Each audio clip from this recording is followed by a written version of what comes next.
우리 하나님의 말씀 같이 한번 찾아보도록 하겠습니다. 사도행전 2장 42절에서 47절 말씀입니다. 은혜 받으실 하나님의 말씀 사도행전 2장 42절에서 47절 말씀을 교독하도록 하겠습니다. 제가 먼저 41절을 봉독해 드립니다. 그들이 사도의 가르침을 받아 서로 교제하고 떡을 떼며 오로지 기도하기를 힘쓰니라. 사람마다 두려워하는데 사도들로 말미암아 기사와 표적이 많이 나타나니 믿는 사람이 다 함께 있어 모든 물건을 서로 통용하고 또 재산과 소유를 팔아 각 사람의 필요를 따라 나눠주며 날마다 마음을 같이하여 성전에 모이기를 힘쓰고 집에서 떡을 떼며 기쁨과 순전한 마음으로 음식을 먹고 하나님을 찬미하며 또 온 백성에게 칭송을 받으니 주께서 구원받은 사람을 날마다 더하게 하시니라. 아멘. 우리 옆에 분들 한번 보시고 반갑게 우리 미소 띄우시면서 우리 인사하도록 하겠습니다. 잘 오셨습니다. 은혜 많이 받으세요.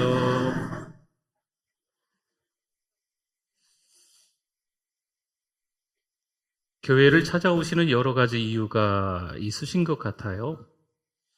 교회에 오면 너무 행복하고 즐겁고 기쁜데 어떤 집사님을 만나니까 너무 좋은 거죠. 또 교회에 오면 맛있는 밥을 주니까 맛있는 밥을 주니까 더 기쁜 거죠. 교회에 오면 찬양하니까, 교회에 오면 기도하니까, 교회에 오면 또 말씀 들으니까 우리가 기쁘시죠? 네, 교회에 와서 먼저 이게 예배를 통해서 은혜를 받는 게 좀 필요한 것 같아요. 교회를 와서 여러 가지 다른 데서 이제 기쁨을 찾는 것도 관계니까 또 필요하긴 한데 제일 중요한 건 누구와의 관계일까요? 하나님과의 관계이잖아요. 그래서 예배를 통해서 은혜 받는 게 너무 중요합니다. 그러니까 교회에 새로 오신 분들에게 예배를 잘 들으시라고 권면합니다. 예배를 통해서 먼저 은혜 받아야 돼요. 때로는 한 달, 때로는 6달, 때로는 1년, 때로는 몇 년이 지나면서라도 예배를 통해서 은혜를 좀 많이 받으셔야 돼요. 그 다음에 할 수 있는 게 뭘까요? 교회 안에서 교회 생활을 잘하기 위해서 구석구석에 들어가서 봉사하는 게 필요합니다. 근데 은혜를 많이 받고 봉사를 해야 되는데 그냥 다짜고짜 봉사를 시작하시는 분들도 간혹 있습니다. 저 같은 목사가 또 실수하는 거죠. 집사님 봉사하세요 막 이렇게 더 은혜 받으셔야 되는데 또 봉사하다가 막 힘든 거죠. 지치는 거예요. 상처받는 거죠. 그러면 더 이상 봉사하고 싶지가 않은 거예요. 교회 안으로 더 깊이 들어가는 게 주저하게 되는 거죠. 참 교회 다니는 거 힘드네 이런 얘기가, 교회 다니는 거 예전엔 즐겁다고 막 기쁘다고 이야기 나왔었는데 교회 다니면서 막 상처받고 어렵고 막 이러니까 교회 나오는 게 힘들다고 이야기하는 경우가 있어요. 그래도 오늘 이 시간에는요, 신앙생활을 잘하기 위해서 먼저는 은혜 받아야 될 텐데 은혜 받은 성도들에게 부탁의 말씀은 그럼에도 불구하고 교회에서 봉사하시라고 말씀드리고 싶습니다. 베드로전서 4장 10절에 보니까요, 각각 은사를 받은 대로 하나님의 여러 가지 은혜를 맡은 선한 청지기 같이 서로 뭐 하라고요? 봉사하라. 아멘. 물론 예배를 통한 은혜의 경험이 다시 말씀드립니다만 먼저입니다. 그 다음 은혜를 맡은 선한 청지기 같이 봉사하기를 원하십니다. 그런데 교회 안에서 어떤 사람은 봉사하고요, 어떤 사람은요 봉사하지 않으면 어떻게 될까요? 출애굽기 18장 18절 말씀에 너와 함께한 이 백성이 필경 기력이 쇠하리니 이 일이 내게 너무 중함이라 내가 혼자 할 수 없으리라. 아멘. 모세가 아침부터 저녁까지 이스라엘 백성들을 판결하는 걸 그 모세의 장인이 보고 권면하는 내용이 이 말씀입니다. 여러분, 혼자 하려니까 모세가 얼마나 힘들겠어요. 교회도 마찬가지거든요. 한두 사람이 교회를 좌지우지하는 게 아닙니다. 신명기 1장 12절 말씀을 보면 그런즉 나 홀로 어찌 능히 너희의 괴로운 일과 너희의 힘겨운 일과 너희의 다투는 일을 담당할 수 있으랴. 아멘. 그렇습니다. 하나님께서는 우리를 그리스도의 지체로서 서로 봉사해야 한다라고 말씀하고 있습니다. 만약 그렇게 하지 않으면 하나님의 일을 하다가 어떻게 돼요? 힘들어요. 지치는 거예요. 상처받는 거예요. 기쁘지 않은 거죠. 하나님의 일은 누구 혼자서 할 수 있는 것이 아니에요. 우리는 각자 은혜를 받은 대로 서로에게 봉사해야만 합니다. 베드로전서 4장 11절 말씀에 이 앞부분만 한번 보면요. 만일 누가 말하려면 하나님의 말씀을 하는 것 같이 하고, 아멘. 우리가 서로에 대하여 말할 때 하나님의 말씀을 하는 것 같이 하라 라고 말씀하는데 그 의미가 무엇일까요? 하나님의 말씀은 살리는 것과 같이 우리가 말할 때 말 한마디를 하더라도 살리는 말을 해야 한다라는 겁니다. 서로 위로하고 격려하는 말을 해야 한다는 거지요. 또 볼까요? 베드로전서 4장 11절에 누가 봉사하려면 하나님이 공급하시는 힘으로 하는 것 같이 하라. 아멘. 우리가 서로 봉사할 때 자신의 노력으로, 실력으로, 고집으로, 자신의 땀으로 해서는 안 된다는 거예요. 그렇게 봉사하다가 실망하거나 교만하기 십상입니다. 어떠한 경우에도 우리는 서로 봉사하고 대접하다가 원망을 해서는 안 됩니다. 뭔가 내가 소맥 얻어붙이고 열심히 봉사하는 것 같은데 자기 뜻대로 안 되는 거지요. 자기 생각대로 안 되는 거예요. 그러면 나 상처받았어. 나 교회에서 뭐 섬기다가 누가 싫어졌어. 교회 다니는 거 힘들어. 교회 가고 싶지 않아. 이러는 거지요. 여러분, 언제나 우리는 서로를 위해 봉사할 때 누가 주시는 힘으로 해야 될까요? 하나님이 공급하시는 힘으로 해야 될 줄 믿습니다. 내 힘으로, 내 능력으로, 내 재능으로, 내 실력으로 하다 보면 이건 막히게 돼 있어요. 어려움에 처하게 돼 있다는 거지요. 베드로전서 4장 11절 그 하반절을 더 보면 이는 범사의 예수 그리스도로 말미암아 하나님이 영광을 받으시게 하려 함이니 그에게 영광과 권능이 세세에 무궁하도록 있느니라. 아멘, 아멘. 우리가 서로를 위해 봉사하면서 한 가지 놓치지 말아야 할 것이 분명히 있습니다. 우리가 열심히 봉사한 후에 오직 누구에게 영광? 오직 하나님께 영광을 돌려드려야 될 줄 믿습니다. 목사도 마찬가지예요. 우리 찬양대도 마찬가지고 여러분 교회에서 이모저모 섬기는 분들도 다 마찬가지예요. 여러분 섬기다 보면 괜히 어깨가 으쓱할 때가, 괜히 섬기다 보면요, 괜히 자랑하고 싶은, 괜히 섬기다 보면 인정받고 싶은, 누가 알아주지 않으면 좀 섭섭하고 서운하고 상처가 되는 것 같은 마음이 들 때가 꼭 있어요. 근데 이때 마음 관리를 잘해야만 합니다. 그것 때문에 서운해하거나 마음이 상하여 원망하면 우리의 봉사가 헛된 것이 되고 말아요. 교회 봉사를 하다가 상처받았다. 사실 이 말은 어울리지 않습니다. 내가 교회에서 뭔가를 하려고 했는데 이 상처받았어. 그래서 더 이상 교회 섬기고 싶지 않아. 이건 좀 잘못 알고 계신 거예요. 교회에서 섬긴다는 게, 봉사한다는 게 뭔지 잘 모르셨던 거죠. 하나님께서 우리를 창조하신 목적이 무엇일까요? 하나님께서는 우리가 가정과 일터와 사회에서 봉사하기를 원하십니다. 그럼 무엇보다도 하나님께서는요, 우리에게 교회 생활을 위해 직분을 주신 목적이 있겠지요? 그 목적이 무엇일까요? 주인이 타국에 가면서 종들을 불러 각각 그 재능대로 자기의 소유를 맡깁니다. 아시죠? 마태복음 25장에 나오는 내용입니다. 5달란트를 받은 자, 5달란트를 가지고 바로 가서 장사해서 5달란트를 남깁니다. 2달란트 받은 자도 2달란트를 가지고 가서 장사해서 또 2달란트를 남깁니다. 하나님께서 이들에게 나중에 칭찬하시죠. 착하고 충성된 종아, 내가 적은 일에 충성하였음에 내가 많은 것을 너에게 맡기리니 너의 주인의 즐거움에 참여할지어다. 아멘. 하나님의 관심은요, 5달란트, 2달란트, 1달란트 이 받은 그 자체에 차이를 두지 않습니다. 다만 자기가 받은 달란트로 얼마나 섬겼는가에 하나님의 관심이 있는 거예요. 하나님의 관심은요, 우리의 실적이나 성공 그 자체에 있는 것이 아닙니다. 우리에게 맡겨진 것에 대해 얼마나 충성하는가, 1달란트라도 얼마나 충성했는가, 그것을 보시는 거죠. 반면에 1달란트 받은 자 어떻게 했습니까? 주인이 누구인지에 대해서 잘 알고 있는 것처럼 성경 마태복음 25장에 보면요, 이 1달란트 받은 자가 주인이 이런 사람이다라고 적혀있는 그런 내용들이 보입니다. 다만 한 달란트를 가지고 나가서 장사하다가 잘못되어 오히려 주인의 책망을 받는다면 차라리 한 달란트를 그대로 주인에게 돌려드리는 것이 낫다라고 생각하는 거죠. 내가 주인을 잘 아는데 이 한 달란트까지 없어지면 큰일 나니까 한 달란트라도 고이고이 잘 모셔놨다가 그대로 드려야지. 이 주인을 안다고 하는 한 달란트 받은 종이 하던 말입니다. 여러분, 이건 주인에 대해서 모르는 거예요. 주인에 대한 불신입니다. 한 달란트 받은 종을 책망하시죠. 마태복음 25장 30절에 보니까요, 이 무익한 종을 바깥 어두운 데로 내쫓으라. 거기서 슬피 울며 이를 갈리라 하니라. 아멘. 이익을 남기지 못해서 이 한 달란트 받은 종을 주인이, 하나님이 꾸중하신 걸까요? 자기가 받은 달란트를 최대한 활용해 남기겠다고 하는 생각 자체가 이 한 달란트 받은 종은 없었습니다.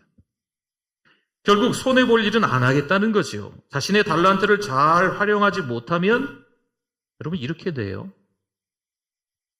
마찬가지로 하나님께서 우리에게 이렇게 많은 것을 주셨는데 봉사하는 일에 사용하지 않는다면 여러분 생각해 보세요. 나중에 주님 앞에 섰을 때 악하고 게으른 종아라고 책망받지 않겠습니까? 신앙생활을 잘 하시려면 교회 생활을 잘 하셔야 됩니다. 신앙생활을 잘 하시려면 신앙과 생활이잖아요. 예배를 통해서 우리의 신앙이 점점 성숙해지는 거예요.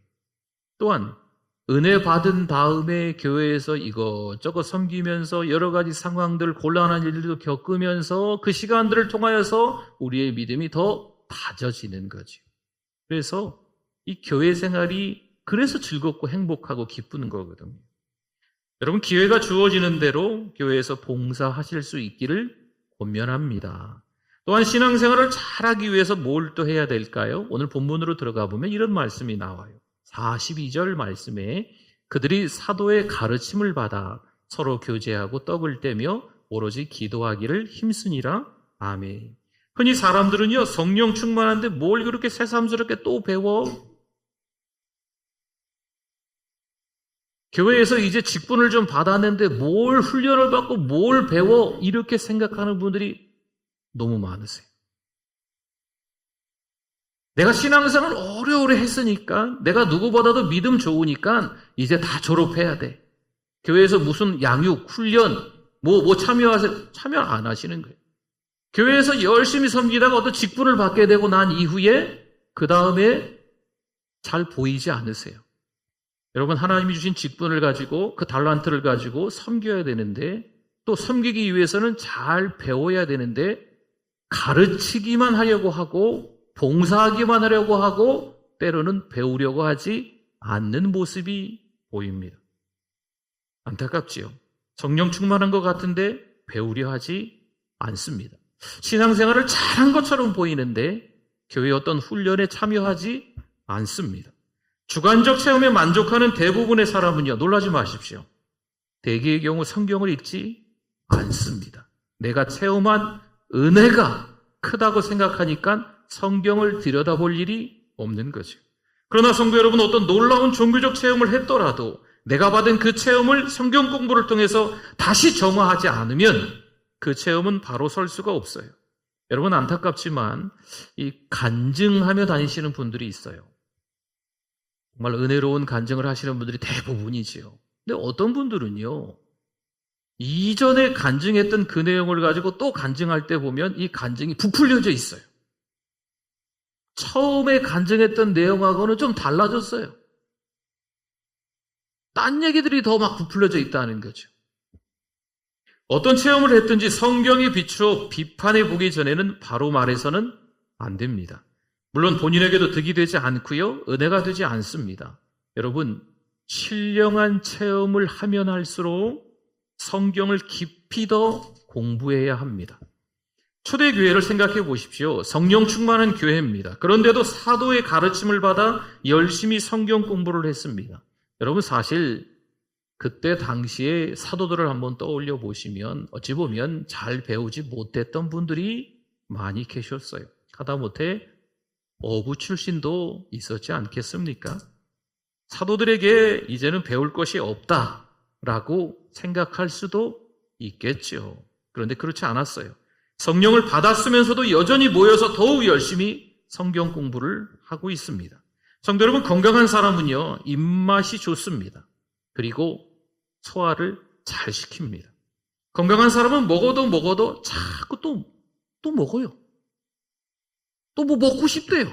지금 먹고 있는데 딴 거 또 먹고 싶대요. 식사할 때도 보면, 이분들 보면, 맛있다. 맛있다. 맛있다. 이렇게 드세요. 네. 참 보기 좋지 않습니까? 근데 어떤 분은요, 식사하면서, 맛없어. 맛없어. 그냥. 너무 맛없어. 괜히 먹네. 맛없어. 옆에 드시는 분들도 조금 그래요. 자꾸 그렇게 이야기하시면. 그러나 건강한 사람은요, 어떤 음식을 대하든지 그야말로 맛있게 먹는다는 거죠. 영적으로 건강한 사람은 성경 공부 하나를 해도 깊이 하려 하는 거죠. 말씀을 듣고 뒤로 돌아서는 순간 또 그 말씀이 듣고 싶은 거예요. 하나님의 말씀을 들었는데 그 말씀을 한 번 더 듣고 싶은 거죠. 그 말씀을 판단하고 정죄하는 게 아니고 나에게 하시는 레마의 말씀으로 듣고 그 말씀을 또 듣고 싶어 하는 거죠. 입맛이 좋고 소화가 잘 된다는 것이 바로 이런 것입니다. 그러니 성경 공부하는 건, 성경 읽는 것, 이렇게 말씀을 가까이 대하는 게 요즘 좀 불편하다, 좀 짜증스럽다, 좀 실증이 난다, 이런 분들은 지금 내가 영적으로 병든 상태인 것을 여러분 아셔야만 해요. 또한 가르침을 받는다는 것은요, 겸손을 의미합니다. 교만한 사람은 아는 것도 없으면서 다 안다고 생각합니다. 봉사하고 가르치려고만 하고 더는 배우려고 하지 않습니다. 내가 말이야, 신앙생활을 몇 년 했는데 내가 말이야, 교회에서 직분이 뭔데 하면서 배우려 하지 않는 거죠. 그러나 겸손한 사람은 언제나 누구에게나 고개를 숙이고 배웁니다. 여러분, 이 같은 자세가 중요해요. 초대교회를 보면서 신앙생활 잘하기 위해 또 다른 게 한 가지가 있어요. 사도행전 4장 32절 말씀에 보면 믿는 무리가 한 마음과 한 뜻이 되어 모든 물건을 서로 통용하고 자기 재물을 조금이라도 자기 것이라 하는 이가 하나도 없더라. 아멘. 초대교회 성도들은요, 그리스도 안에서 어떻게 됐어요? 한 마음과 한 뜻이 됩니다. 심지어 자기의 재물을 조금이라도 자기 것이라고 여기는 사람이 하나도 없어요. 여러분, 이게 가능할까요? 더 이상 그들에게 재물이 필요 없습니까? 더 이상 그들에게 돈이 필요 없다, 이런 생각이 들었기 때문일까요? 아니겠죠. 서로의 필요를 채워주고 싶은 마음. 저 사람에게 이게 필요하네? 그럼 나에게 좀 있는데? 주고 싶은 마음이 들었기 때문이에요. 44절 한번 볼까요? 믿는 사람이 다 함께 있어 모든 물건을 서로 어떻게 했다고요? 통용하고, 아멘. 내 것을 내 것이라고 하는 자가 없다는 거죠. 서로 필요에 따라 나누어 주었다는 거. 여러분, 이것을 지금 성경에서 통용했다라는 말로 쓰는 겁니다. 있는 사람은 없는 사람에게, 이 사람에게 필요한 것은 저 사람이, 저 사람에게 필요한 것은 이 사람이 나누어 주었다는 거죠. 여러분, 이게 초대교회의 성령 충만한 사람들의 특징입니다. 초대교회 성도들은요, 성령을 받음으로 이기심이 사라집니다. 내 것을 내 것이라고 하는 마음이 없어져요. 욕심이 없어집니다. 성도 여러분, 성령 받은 사람은요, 영원한 생명을 지향하고 있기에 이 세상 물질에 대한 욕심이 없는 거예요. 여러분, 가난하게, 찢어지게 가난하게 살아라는 말씀이 아닙니다. 내가 가지고 있는 거 누리면서 사십시오. 하지만 없는 사람들을 봤을 때 우리가 가지고 있는 것을 함께 나누는 게 좀 필요하다는 말씀이에요. 내 것을 필요로 하는, 내 도움을 필요로 하는 사람들이 많다는 것을 성령 받으면 알게 됩니다. 그렇습니다. 돈의 이 방향이, 향방이 달라지는 것을 느껴요. 예수님을 제대로 만나니까 돈을 어떻게 사용해야 하는지 알게 됩니다. 예를 들어 삭개오가 그렇지 않습니까? 로마에 일정한 세를 바치면 나머지는 다 자기 몫으로 긁어 모았어요. 누가요?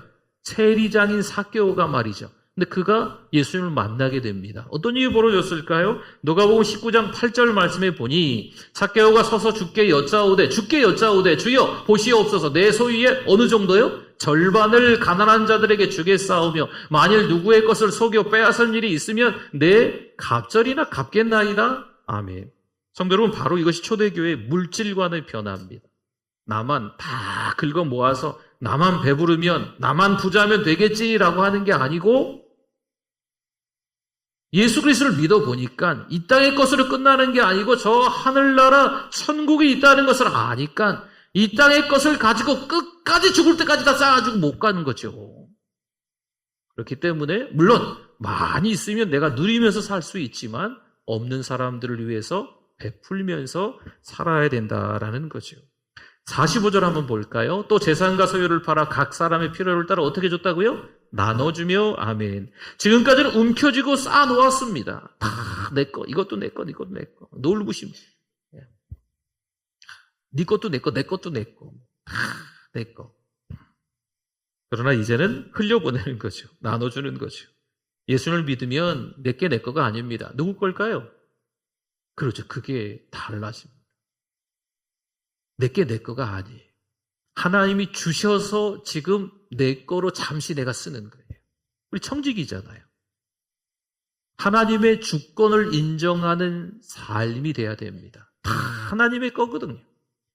내 몸, 내 시간, 내 마음, 내 물질, 내 자식들 모두 다 하나님의 일에 사용하신다니 감사할 따름인 거죠.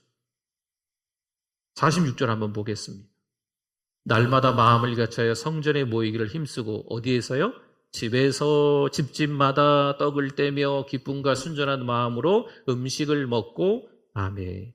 교회에서 온갖 봉사를 하며 축복의 말을 합니다. 사랑합니다. 축복합니다. 샬롬 한 주 건강하게 잘 보내세요. 말하는 것마다 얼마나 이렇게 살리는 말을 하는지 은혜스러운 말을 하는지 교회에서 보면 다 천사야. 다. 집에 가서는 교회에서 얼굴은 다 천사 같은데 가족들에게는 가족이 제일 만만하죠. 교회에서는 승질 한번 내기 어렵고 근데 가족들에게는 너무 만만한 거예요. 이 말, 저 말, 큰 소리, 욕, 교회에서는 뭐라 불리는 성도인데 집에 가서는 이 절제가 안 되는 거예요. 사랑하는 성도 여러분, 부탁을 드립니다. 가족들에게 잘 하실 수 있기를 바랍니다. 교회에서 천사의 얼굴과 같았다면 집에 가서도 얼굴 일그러뜨리지 마시고 천사의 얼굴로 찬양대 아멘. 찬양대가 제일 잘하실 것 같아요. 집에 가서 우리 성도님들도 가정에 돌아가셔서 천사의 얼굴 다 되실 수 있기를 부탁드립니다. 우리 한 절만 더 봅시다. 47절 말씀인데요. 하나님을 찬미하며 또 온 백성에게 뭘 받았어요? 칭송, 칭찬을 받으니 주께서 구원받은 사람을 날마다 더하게 하시니라. 아멘. 그리스도인 믿는 자라면 믿지 않는 자에게 칭찬받아야 돼요. 물론 안 믿는 사람의 틈바구니에 있어서 내가 믿는 자라고 하는 것 때문에 어려운 일을 겪을 수도 있어요. 그러나 여러분 그 자리에서 신자의 정체성을 잃지 말아야 돼요. 하나님만 아시면 되지 뭐. 사람들은 몰라줘도 하나님만 아시면 되지. 이거 잘 몰라서 하시는 얘기예요. 하나님만 아시면 되는 게 아니고 내 가족 식구들도 알아야 됩니다. 내 직장 동료들도 내 지인들도 알아야 돼요. 물론 내가 예수 믿는다는 것 때문에 욕먹을 수 있지요. 그러나 진짜 그들의 속마음을 들여다보면 예수 믿는 하나님의 사람들이 말과 행동을 통해서 그들이 존경해요. 그들이 칭찬한다니까요. 사랑하는 성도 여러분, 사랑하는 우리 교회가 칭찬 듣는 건강한 교회가 되기를 바랍니다. 사랑하는 우리 교회 모든 성도들이 칭찬 들으시는 건강한 성도들 다 되실 수 있기를 축원합니다. 아멘. 우리 기도하겠습니다. 우리 주여 한번 부르짖고 말씀 생각하며 기도합니다. 주여 하나님 아버지, 겸손하게 하나님 말씀 들으며 하나님의 말씀을 배우며 신앙으로 살아가는 우리들 되게 하여 주시옵소서. 많고 많은 세상에 여러 가지 일들이 있지만 찬송을 배우며 기도를 배우며 성경을 배우며 신앙생활을 배우며 사랑하는 우리 교회에서 건강한 교회에서 건강한 신자로 건강한 성도로 살아가게 하여 주시옵소서. 하나님 아버지 은혜를 감사합니다. 이러쿵저러쿵 말 많은 세상에서 사건 사고가 많지만 정신 똑바로 차리고 그리스도인 신자로 살아가게 하여 주시옵소서. 성령 충만한 하나님의 사람이 될 줄 믿습니다. 예수님의 이름으로 기도드립니다. 아멘.